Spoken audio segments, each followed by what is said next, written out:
بسم اللہ الرحمن الرحیم۔ السلام علیکم۔ توحید آفیشل میں خوش آمدید۔ لباس کا بیان۔ لباس انسان کی خصوصیت اور امتیاز ہے۔ ارشاد باری تعالی ہے، اے بنی آدم، بے شک ہم نے تم پر لباس نازل کیا جو تمہاری ستر پوشی اور زینت کا باعث ہے، اور تقوی کا لباس ہی بہتر ہے۔ اسلام چونکہ تمام دنیا کا دین ہے اور اس کو ماننے والے مختلف علاقوں کے لوگ ہیں، اس لیے اسلام نے مسلمانوں کو کوئی خاص لباس نہیں دیا تاکہ کہیں مسلمانوں کے لیے کوئی مشکل نہ ہو، بلکہ کچھ شروط بیان کر دی ہیں۔ جس لباس میں وہ شروط پوری ہوں گی وہ اسلامی لباس کہلائے گا، لہٰذا مسلمانوں کو لباس میں ان شروط کا خیال رکھنا چاہیے۔ اسلامی لباس کی شرائط۔ اسلامی لباس کی مجدد ذیل شرائط ہیں۔ کپڑا اتنا موٹا ہو کہ اس سے جسم نظر نہ آئے۔ نمبر 2، اتنا تنگ سلا ہوا نہ ہو کہ اعضاء کی بناوٹ ظاہر ہو۔ نمبر 3، کفار کے لباس کے مشابہ نہ ہو۔ نمبر 4، ایسا لباس نہ ہو جو شہرت کا باعث بنے۔ نمبر 5، یہ اسلامی لباس کی عمومی شرائط تھی۔ اب ہم وہ شرائط پیش کرتے ہیں جو مرد یا عورت کے لیے خاص ہے۔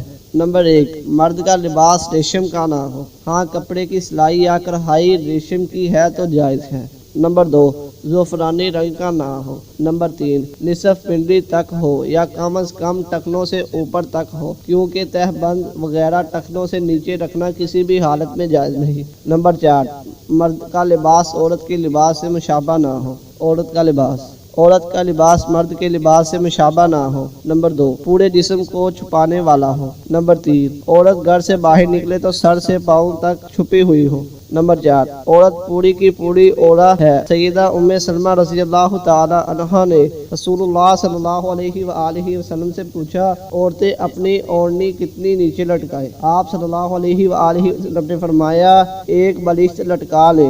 انہوں نے عرض کی، تب ان کے پاؤں ننگے ہوں گے؟ تو آپ صلی اللہ علیہ وآلہ وسلم نے فرمایا، پھر وہ ایک ہاتھ تک نیچے لٹکا لے۔ اس سے ثابت ہوا کہ عورت کے پاؤں کی پشت بھی ستر میں داخل ہے۔ عورت کا لباس اتنا خوبصورت نہ ہو کہ وہ غیر محرم کی توجہ کا مرکز بن جائے۔ عورت یا جسم لباس پر ایسی خوشبو نہ لگائے جس کی مہک مردوں تک پہنچے۔ عورت کی کسی بھی چیز سے زینت کا اظہار نہ ہو۔ تو امید ہے آج کی ویڈیو آپ کو پسند آئی ہوگی۔ ویڈیو اچھی لگی ہو ویڈیو کو لائک کریں اور ہمارے چینل کو لازماً سبسکرائب کریں اور اس ویڈیو کو زیادہ سے زیادہ شیئر کریں۔ اگر کسی بات کی سمجھ نہ آئی ہو تو کمنٹ باکس میں ضرور اپنے رائے کا اظہار کریں۔ السلام علیکم ورحمۃ اللہ وبرکاتہ۔